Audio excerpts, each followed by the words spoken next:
government-imposed digital ID. There's a coordinated global policy push for digital IDs. One of the main reasons for this coordinated global push to develop digital IDs is because it's deemed essential to the entire Sustainable Development Agenda. It's also known as Agenda 2030. Stay informed. Follow Freedom Research on X for exclusive investigations. Europe's digital transformation by 2030. Governments, banks, and tech companies around the world envision a future where every person has a digital ID, living in a society where everything is digitized, monitored, and managed. We want to offer to Europeans a new digital identity. They're basically proposing to have a bunch of your information in one place connected to a digital identity. It's about building the infrastructure of control so that then you can control people's behavior. In which you will have to have a digital ID to live your life. So the right to work, then the right to rent, banking, education, childcare, voting. Money could soon evolve into a global central bank digital currency, eliminating cash and allowing every transaction to be tracked by governments, banks, and tax authorities. Your digital wallet would be linked to your ID card. From both... The president of the European Central Bank says the euro is moving toward a digital currency. And we work very hard on making sure that we have a digital euro so that we have a European solution.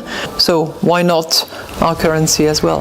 Well, once you have the digital money system, then there's all sorts of services and applications that can be built on top of that. Yeah. People are pushing in a very obvious and very specific direction. They want digital currency, centralized digital currency that they control, and they want to get everybody on a social credit score system. They'll probably connect it to some sort of a vaccine app, or if you want to travel around, all they would need is another pandemic to try to push that shit through. Digital ID is the end of democracy as we know it, and an irreversible step into a dystopian future.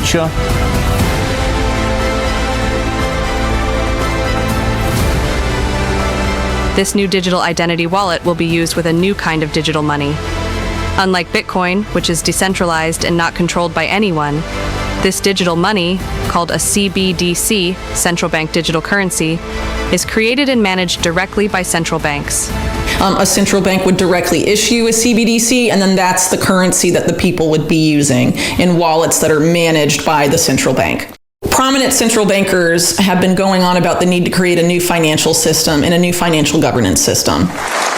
A digital euro, for example, will make it easier for companies and consumers alike.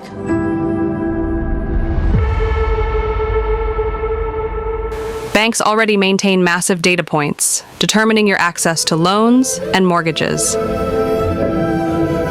With digital currency and a world without cash, banks gain real-time visibility into every payment, every person, company, and the entire economy. Fueled by AI, this vast stream of data gives them a new kind of superpower. And surely it's hard to imagine that the West would turn this system into a Big Brother-style digital prison like China's, right? Western democracies have far stronger legal safeguards, privacy laws, and oversight than China's surveillance state. But every crisis gives governments new reasons to expand control. Spreading from Wuhan, China, and tonight that first case here in the U.S. The pandemic accelerated the rollout of vaccination cards in the West. Give Europeans back the freedoms they value and cherish so much. This certificate is a symbol of an open and digital Europe. The European Union certificate is a prime example of digital tools that represent our values. A growing number of European countries are imposing restrictions on people who have not been vaccinated. Without a vaccine certificate, people often couldn't work, attend university, or enter gyms and restaurants. Access to trains, domestic flights, and restaurants and bars will only be allowed for the fully vaccinated, recently recovered. I have the app on my phone. I show that I've been vaccinated. Buongiorno. If you didn't have a card to present, entry was denied. They were effectively locked out of aspects of daily life. Millions were excluded from social or professional activities, and many even lost their jobs for lacking a certificate. Demonstrators in France, Italy, and Australia took to the streets this weekend, protesting against vaccination passes and new lockdown measures. A new coronavirus contact tracing app in an effort to track the spread of COVID-19 across the country. When COVID was happening, there was this push for vaccine passports, and a lot of the people that were pushing or creating the vaccine passports were part of this, either ID 2020, or they were part of related entities pushing for digital ID. In many countries, digital systems were used to track COVID-19 cases and vaccination status, and in some cases to monitor general compliance with lockdown measures through mobility or contact tracing data. We have algorithms that automatically recognize certain behaviors. If someone isn't wearing a mask, for example, we immediately detect this wrongdoing. National Police Service sending to banks the names of people involved in protests. In Canada, peaceful citizens who protested outdoors against pandemic measures had some of their bank accounts frozen, a striking parallel to China. I mean, you think about the political risks of freezing accounts. This is a very tricky area that... These cases suggest that, under certain circumstances, the West has the capacity to deploy such systems against segments of the population. In the name of the greater good, whether during a pandemic, a terrorist attack, or efforts to reduce crime or environmental impact, tracking people's behavior, movements, or even thoughts might be considered reasonable. But just think back to what happened to the during the pandemic. A lockdown happens. You're meant to go for one walk a day. This is giving out to the government data and movements and whatever else, which is deeply, deeply worrying. As you say, during the pandemic, if you've been identified as a 2-walk-a-day person, or maybe you chose not to get vaccinated, well, then you are denied access to X, Y, Z. I do not want to give that power to a government that has consistently proven not only untrustworthy, but authoritarian. The groundwork for digital ID systems was established well before COVID-19. Among the most influential initiatives was one launched in 2016 called ID 2020. Its founding partners included Gavi, the Vaccine Alliance, the Rockefeller Foundation, and others. The World Economic Forum has been very open about its vision of humanity as a digital society. Our future competitiveness depends on AI adoption. Europe is one step closer to bringing in its insidious digital ID. Enter the EU Digital Identity Wallet that enables you to identify yourself to public and private services.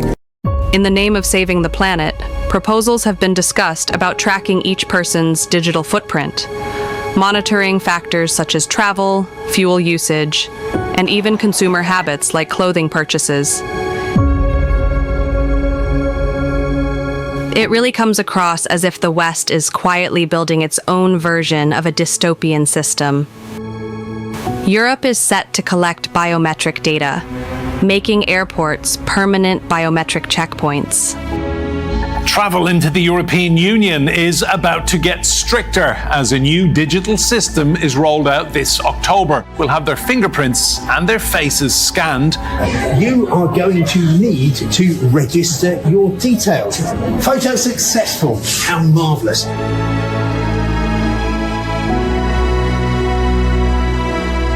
Both in China and in European countries, AI-powered surveillance cameras track faces, gestures, and movements everywhere. The growth of facial recognition and what it's capable of brings with it a host of privacy and civil liberties issues. Even the car you drive is constantly logged in a giant database. So at the same time as a facial biometric digital ID is being made mandatory for every single person in the country, cameras are being introduced that scan your facial biometric. Because what we're effectively talking about here is a Chinese social credit score, isn't it? Whether it falls into a full-blown Chinese-style social kind of credit system, who knows? But it feels less laughable today, doesn't it, than it probably did, 5 years ago. Well, are we already living in a world where our privacy is so compromised that this really doesn't add a great deal to it? Every day, more and more of your life is digitalized and centralized into huge databases. By 2030, all EU citizens should have access to electronic health records. Many countries already have digital ID systems, and these are gradually evolving into more centralized frameworks for managing health, taxes, and travel. There is no denying that these digital ID systems can be extremely convenient. No long lines, paperwork, or bureaucracy. You can file your taxes, schedule doctor appointments, and store all your documents in a single, fast, and easy-to-use digital system. And to interact with governments and businesses across the European Union.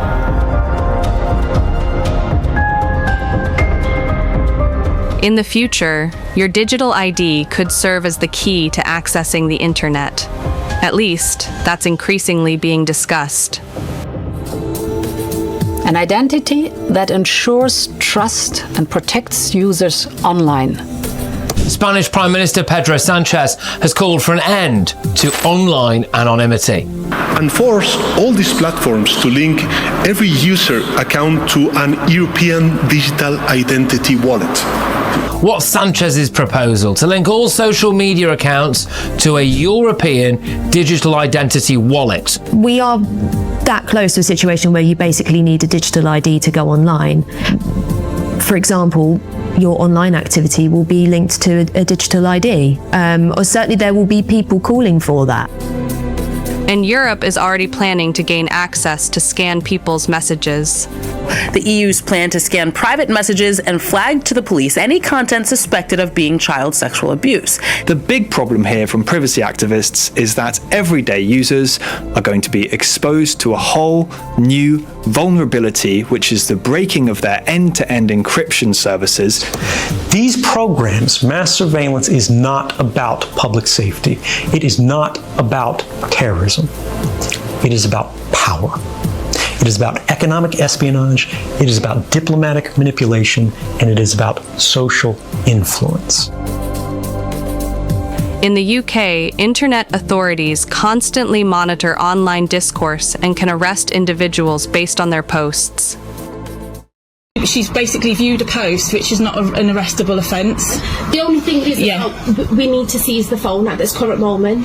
Your daughter will get arrested. For what? And viewing a social media post? Is that? I need to go with that in order to. No, absolutely not. What can we do to happen, Lisa? Prevent distraction. I would like you to leave now. I'd like you to leave. This is why you're. Okay, I have nothing more to say to you.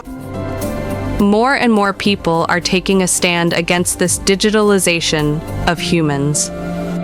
Almost 3 million people in the UK have signed a petition opposing this digital ID system. Join the fight to defend our freedoms. Follow Freedom Research on X.